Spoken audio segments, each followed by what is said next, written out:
Hello students, welcome back to my channel. आज हम क्या करेंगे? आज हम आर इन्वायरमेंट के चैप्टर से पीवाई क्यूज हैं और शॉर्ट क्वेश्चन आंसर हैं, उनको हम लोग डिस्कस करेंगे। ठीक है, तो ये क्वेश्चंस आपने अच्छे से कर लेने हैं ताकि आपको अगर एग्जाम में ये क्वेश्चन आते हैं तो आपने अटेम्प्ट करने हैं। ठीक है और आपने सिर्फ इसको ट्राई करनी है, इसको अंडरस्टैंड करने की। और इनके नोट्स जो हैं वो आपको डिस्क्रिप्शन बॉक्स क्लियर है।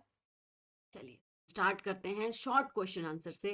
फर्स्ट क्वेश्चन है हमारे पास, the first trophic level in food chain is always a green plant Y.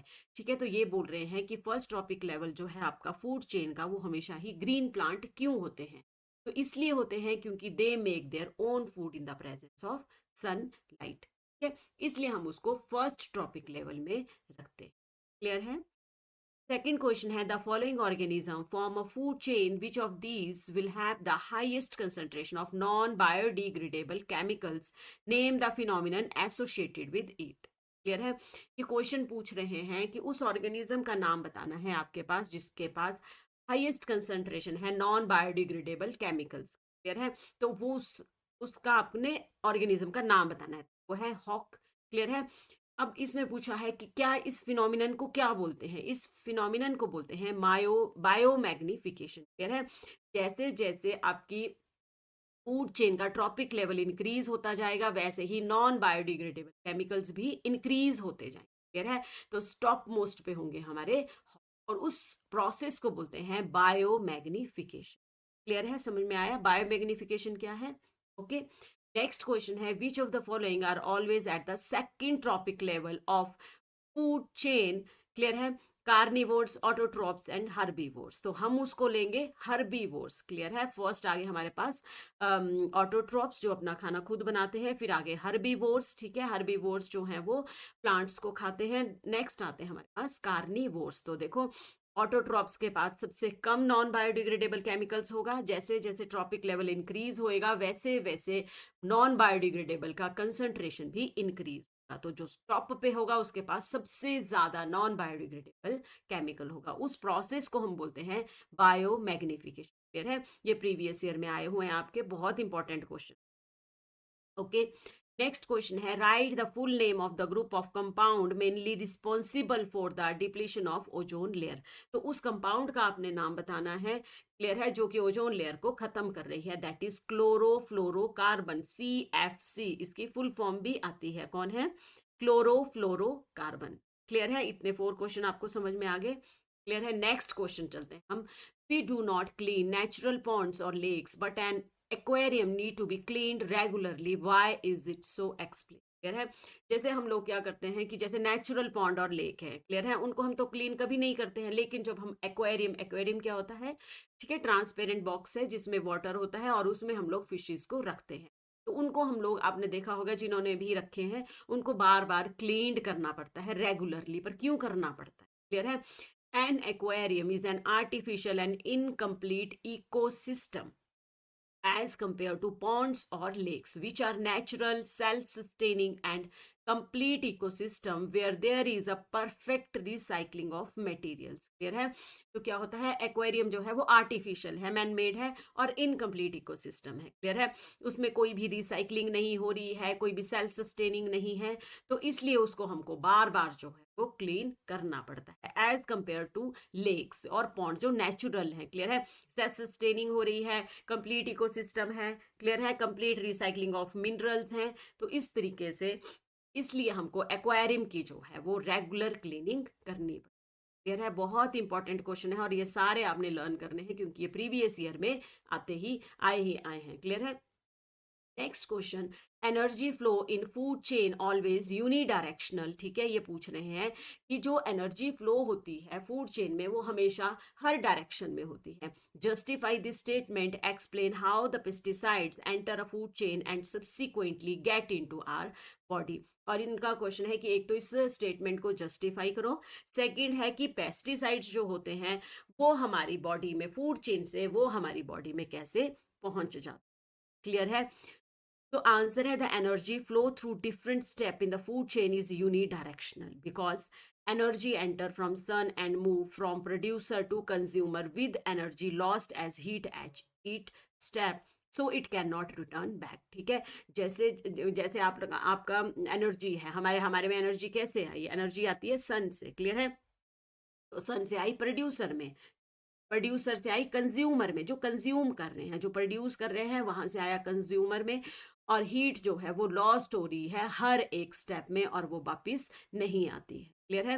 वैसे ही पेस्टिसाइड्स क्या होते हैं, नॉन बायोडिग्रेडेबल है, और उनकी कंसंट्रेशन भी, जैसे आपने प्लांट्स में कोई भी पेस्टिसाइड्स का छिड़काव कर दिया, क्लियर है, वहां से रूट से चला गया वो प्लांट में, प्लांट को खाया हर्बीवोर्स ने, क्लियर है, वहां से वहां चला गया और हर्बीवोर्स को खाया कार्निवोर्स ने, और इस तरीके से वो हर एक ट्रॉपिक लेवल में चला जाता है। जैसे जैसे कंसंट्रेशन इंक्रीज होगी ट्रॉपिक लेवल की, वैसे वैसे जो है वो कंसंट्रेशन नॉन बायोडिग्रेडेबल की भी इंक्रीज होगी। उस प्रोसेस को बोलते हैं बायोमैग्निफिकेशन, क्लियर है। ये स्टेटमेंट वाले क्वेश्चन जो है वो बहुत इंपॉर्टेंट है, तो ये आपने अच्छे से कर लेने।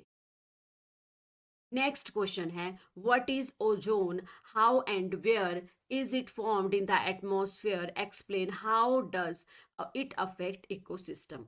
अब आपने ओजोन का डायरेक्ट क्वेश्चन पूछा है आपसे, ओजोन क्या है, ये आइसोटोप है ऑक्सीजन की। How and where is it formed in the atmosphere, तो ये रिएक्शन है, ऑक्सीजन देता है, ऑक्सीजन प्लस ऑक्सीजन ये जाता है, और ऑक्सीजन जो है वो एक सिंगल ऑक्सीजन के साथ कंबाइन करके O3 बनाती है, दैट इज ओजोन। ये इसकी फॉर्मेशन है। ओजोन कहाँ पे फाउंड है, दैट इज स्ट्रेटोस्फेयर में, क्लियर है। तो आपके पास लेयर होती है एटमॉस्फेयर की, ठीक है, तो उसमें से आपके पास थर्ड लेयर होती है जिसको हम लोग बोलते हैं स्ट्रेटोस्फेयर। समझ में आया, ठीक है। और इसमें हमारे पास है इंपॉर्टेंस है, ओजोन क्या करती है, ओजोन आपकी लेयर को प्रोटेक्ट, अर्थ को प्रोटेक्ट करके रखती है। किससे प्रोटेक्ट करके रखती है, आपकी यूवी रेडिएशन से। It form when UV radiation split oxygen into oxygen atom which then combine to oxygen to form ozone. ठीक है, यही बता रहे हैं ये कि ऑक्सीजन जो होती है वो स्प्लिट कर जाती है, ठीक है, और स्प्लिट टूट गई वो, और एक ऑक्सीजन सिंगल ऑक्सीजन के साथ कंबाइन करके O3 बनाती है, दैट इज ओजोन। कौन से लेयर में प्राइज फाउंड होती है, ये स्ट्रेटोस्फेयर में, ठीक है। तो कैसे हो आपके लेयर कौन कौन सी है, troposphere, stratosphere, mesosphere and thermosphere, clear है। तो ये लेयर है और हमारी प्रेजेंट होती है स्ट्रेटोस्फेयर। समझ में आ गया, ओके, क्लियर है। और इंपॉर्टेंस क्या है, ये यूवी जो रेडिएशन है सन से, उससे हमारी हमको प्रोटेक्ट करके रखते है, एब्जॉर्ब करते हैं यूवी रेज को, और वो सन से प्रोटेक्टेड होते। क्लियर, समझ में आ गया। Next question, what is an 10% लो। 10% लो क्या होता है कि जैसे जैसे एनर्जी जो है वो जैसे जैसे ट्रॉपिक लेवल इंक्रीज होते रहते हैं, ठीक है, वैसे वैसे 10% ऑफ एनर्जी जो है वो ट्रांसफर, क्लियर है, उसको बोलते हैं हम 10% law. Energy available at each successive tropic level of food chain is 10% of that of previous level. जैसे इसमें दिया हुआ है एग्जांपल, आपके पास 1000 जूल एज लाइट है, ठीक है, प्लांट के पास जैसे 10 जूल एज फूड है, ठीक है। फिर डियर, प्लांट को किसने खाया, डियर ने, डियर के पास 10% निकल गई है तो रहेगी 1, और फिर लाइन ने खाया तो 0.1 जूल एज फूड, यानी कि 10% जो है वो कम होती रहती है, ये जैसे जैसे ट्रॉपिक लेवल इंक्रीज, उसको बोलते हैं हम 10%, क्लियर है, okay. What are decomposers? Write the role of decomposer in our environment. अब हमने decomposer बताना है, ये आप लोगों ने 4th 5th 6th 7th से पढ़ा होगा, क्लियर है। और रोल क्या होता है decomposer का environment में, इजी है। और क्या है ये decomposer, क्या होते हैं, ये छोटे छोटे माइक्रो ऑर्गेनिज्म होते हैं जो कि न्यूट्रिएंट्स लेते हैं कहाँ से, dead and remain and waste product of organism से अपना, और वो ले लेते हैं, फूड ले लेते हैं, और they play an vital role in our environment by breaking down the complex organic substance into simpler inorganic substances, clear है। यानी कि ये क्या करते हैं कि जो बड़े बड़े ऑर्गेनिज्म, बड़े बड़े कम्प्लेक्स ऑर्गेनिक सब्सटेंस है उनको छोटे छोटे में कन्वर्ट करते रहते हैं, और फिर प्लांट सॉइल में वो एब्जॉर्ब होते रहते हैं, उनको मिनरल जो रिप्लेनिश होती रहती है, और वो फिर अवेलेबल होती रहती है आपकी सॉइल से प्लांट्स में, क्लियर है। They act as scavengers and not only keep the environment clean but replenish minerals, ठीक है। जैसे ही कोई भी माइक्रो, कुछ भी गला सड़े के ऊपर, आपके डेड एंड डिके के ऊपर क्या है, माइक्रो ऑर्गेनिज्म काम करेंगे, वो उनके कम्प्लेक्स कंपाउंड को सिंपलर में तोड़ेंगे, ठीक है। वहां से जो मिनरल्स निकलेंगे वो सॉइल में ऐड हो जाएंगे, और वहां से सॉइल से जो है फिर प्लांट में चले जाएं। ठीक है, और डिकम्पोजर हमारे इन्वायरमेंट को क्लीन भी। क्लियर है। नेक्स्ट क्वेश्चन है हमारे पास, what of following groups do not constitute a food chain. ठीक है, ऐसे भी दिए होते हैं आपको, तो आपने बताना है जिसमें फूड चेन में ये नहीं है। क्लियर है।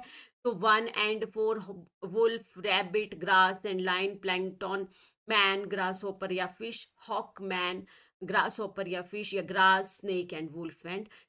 क्लियर है। तो हमारे पास क्या नहीं है, ये हमारे पास कौन सी स्टेटमेंट जो है ग्रुप डू नॉट कंस्टिट्यूट, जो फूड चेन में नहीं आती है, दैट इज आपके पास plankton, man, grasshopper and fish जो है वो नहीं आती है। ठीक है, और नहीं आती है हमारे पास ग्रास, स्नेक एंड वुल्फ।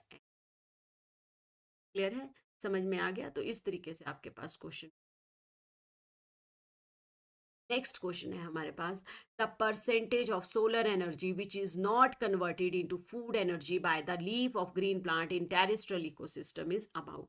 है, हमने बताना है, इन्होंने पूछा है कि कितनी परसेंट जो सोलर एनर्जी है that is not converted into food by leaves of green plant in the terrestrial ecosystem in about. ठीक है, 1%, 90%, 10%, 99%। हमारे पास 99% जो है वो एनर्जी, सोलर एनर्जी फूड में कन्वर्ट नहीं होती है। Only 1% of sunlight that fall on green leaves is converted into food energy.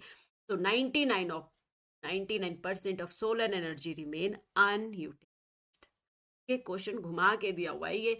वैसे तो ऐसे पूछते हैं कि percentage of solar energy that is needed for, या ग्रीन प्लांट कितनी परसेंट एनर्जी जो वो फूड में कन्वर्ट करते कह रहा है, तो 1%। लेकिन इन्होंने क्वेश्चन घुमा के दिया है कि कितनी परसेंट सोलर एनर्जी कन्वर्ट नहीं होती है फूड में, जो लीव्स जो है वो यूज नहीं करते हैं। तो 99% है। ठीक है, गलत नहीं करना है, रॉन्ग नहीं करना है इसको। Okay, gas x is found in the upper layer of atmosphere. ठीक है, इस तरीके से क्वेश्चन दिया है आपको कि एक एक्स कंपाउंड है, गैस है, जो कि अपर एटमोस्फेयर लेयर में प्रेजेंट है। It is deadly poisonous but still essential for all life form and earth. Okay, identify the gas and state and main factor of its depletion of the atmosphere. How gas is formed in the upper atmosphere. देखो, अगर अवर environment में कोई भी gas आती है जो कि atmosphere में प्रेजेंट, तो आपने लिखना है ओजोन लेयर है। ओजोन लेयर है, एक्स कंपाउंड का नाम है ओजोन, जो कि O3 है। It is getting depleted mainly due to the synthetic chemical. तो ये किससे डिप्लेनिश हो रही है या खत्म हो रही है? Chlorofluorocarbon, which is used as refrigerant and fire extinguisher. Clear है, ये क्वेश्चन भी पूछ सकते हैं कि कौन सा जो है वो हमारा रेफ्रिजरेंट्स एंड फायर एक्सटिंग्विशर के अंदर काम करता है। That is chlorofluorocarbon. तो ये हमारे कैसे फॉर्म्ड हुई है? ओजोन जो थी वो स्प्लिट हो गई, ऑक्सीजन ऑक्सीजन में, एक ऑक्सीजन सिंगल ऑक्सीजन कंपाउंड के साथ कंबाइन होके ओजोन बना देती। क्लियर है, इट इज प्रेजेंट। ठीक है, हाउ और कहाँ पे प्रेजेंट है? In the upper atmosphere ozone is formed. Ozone कैसे बनती है? When UV radiation split some molecule of oxygen into free oxygen atom which then combine with molecular oxygen form ozone. ठीक है, इस तरीके से समझ में आ गया। ये था हमारे पास कुछ इंपॉर्टेंट क्वेश्चंस थे जो हमने जो है क्लियर है। अगर आपको ये वीडियो इंफॉर्मेटिव लगा है तो वीडियो को लाइक और ज़रूर करें। क्लियर है, और सब्सक्राइब करें ताकि बायो के आपके PYQs जितने भी हैं वो आपको इस तरीके से सेंड कर। क्लियर है, डिस्कस हम लोग करते हैं। Thank you.